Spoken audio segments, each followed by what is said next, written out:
Jo entenc que el doblatge, a hores d'ara, i tenint en compte que ara ja no s'utilitza per manipular ni per adoctrinar, perquè el doblatge, amics meus, bàsicament, o sigui, a part de fer-nos més tontos, a nivell d'entendre les coses que passaven fora d'aquí, es va fer bàsicament perquè aquí la censura franquista el que feia és que abans de doblar una pel·lícula agafava els guions i els canviava.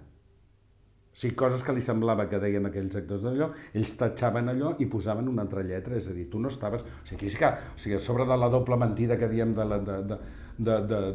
que nosaltres fem, a sobre, a més, es manipulaven els diàlegs, que era tremabundo, donant-se casos tan espectaculars com un que és el paradigma que a Mogambo, la pel·lícula Mogambo, que va ser una de les grans pel·lícules com Lo que el viento se llevó, etc, hi havia dos personatges que eren parella però no estaven casats.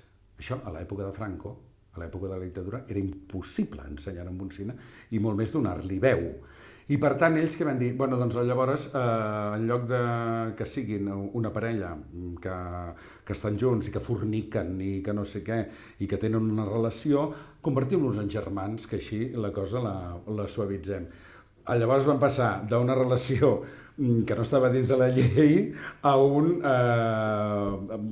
incest que encara era molt més greu, però eren tan burros i tan necis i tan ineptes que ells no se'n van adonar d'això. O sigui, van convertir, o sigui, van fer un incest. A la pel·lícula Mogambo hi ha dos personatges que són germans, segons van alterar els guions, i que a més follen. O sigui que imagina't, per no ensenyar que eren una parella que tenien relació però que no estaven casats.